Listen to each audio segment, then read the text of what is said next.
I'm Kevin Powell. I'm a licensed psychologist in Colorado. And for the past 3 decades, I've been working with at-risk, or what I like to call at-promise, youth and families in a variety of different settings. And today I've been asked to talk about one of my favorite topics, which is protective factors. Historically, our field has looked a lot at risk factors. What are those components that lead to bad outcomes in people? But in more recent past, they realized, hey, it's also really important that we start looking at those factors that, what they call protective factors, that can actually lead to good outcomes, positive outcomes. What are strengths and resources within youth, within their family, or their community that lead to good outcomes, that help buffer them from adversity? And so that's what I want to talk with you about today.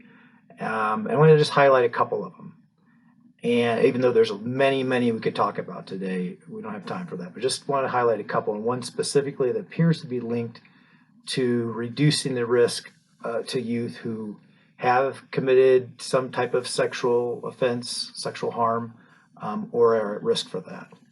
And the protective factor that I want to highlight is the capacity for social and emotional intimacy.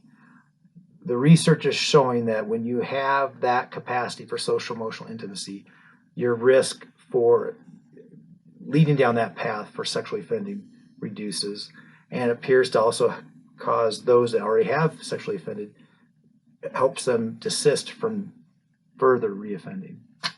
And the specifics of that social emotional intimacy element is that it's a capacity that kids that have the capacity for care and empathy for others. They have concern for the feelings of others. They have the ability to express affection. They have the ability to receive affection. And they have the capacity to express painful feelings. So rather than just expressing anger, they're expressing hurt and sadness, some of those core emotions that are so important. And when you think about, okay, so what is it that we can do as providers or caregivers to promote this social, emotional intimacy? Well, the number one thing is another protective factor, which is positive relationships, healthy positive relationships with parents, with teachers, with therapists, with pretty much every element of their lives. If they have healthy positive relationships, good outcomes come from that. And so that's what I wanted to talk about today, is just that specific. Is what is it about, what can we do in terms of forming those positive relationships? And there's an exciting area of research that's going on right now that the CDC and other researchers are kind of highlighting, that's called SSNRs, safe, stable, nurturing relationships.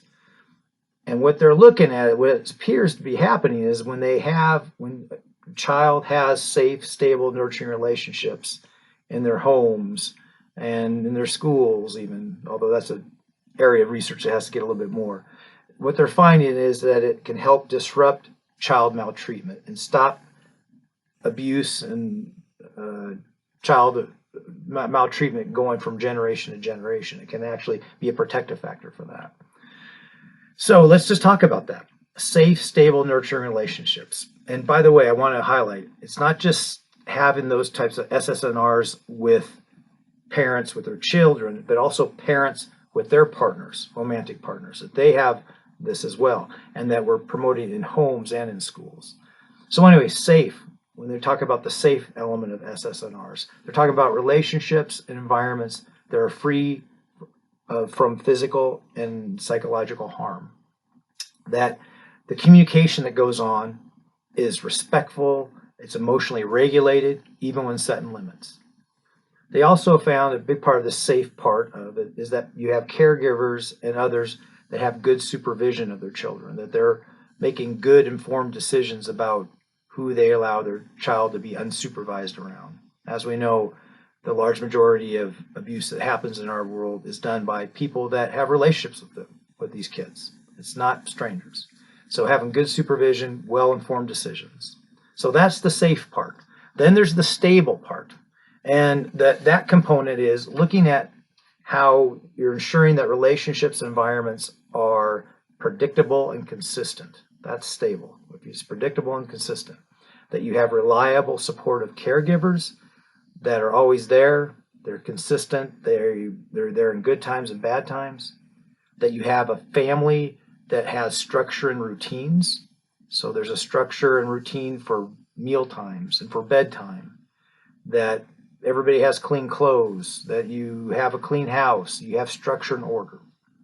And then one final one about stability in relationships. They found that it's also that when caregivers have consistent limits.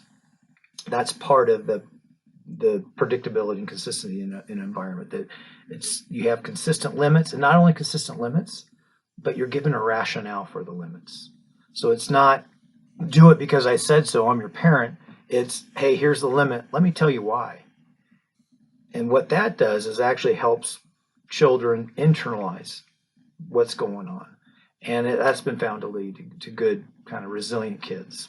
So that's the stability part of the relationship. And then the final part of that is just the nurturing relationship.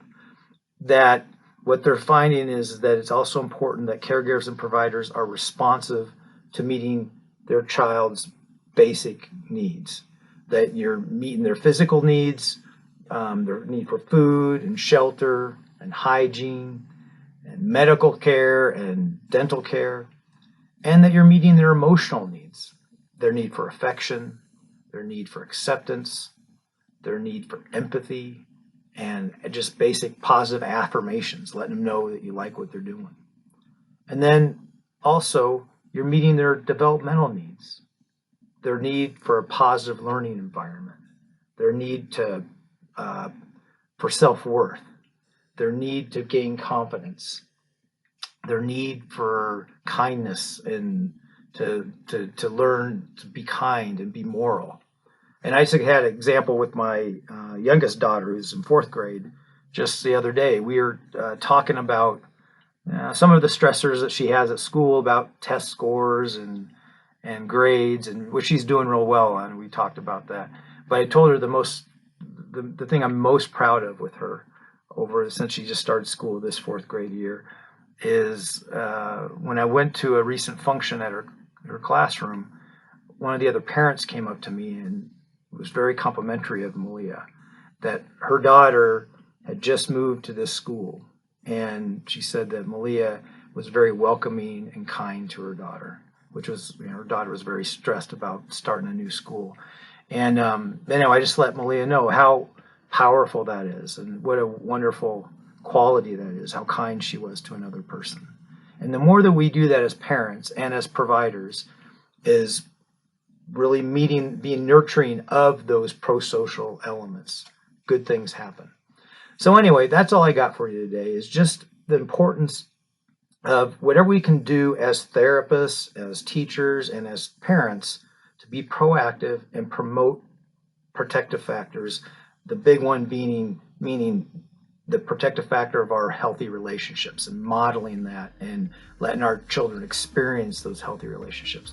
And when we do that, and we give them that capacity for social and emotional intimacy, good things happen. It will lead to children who are pro-social and resilient and lead very positive lives and go to the next generation with those skills.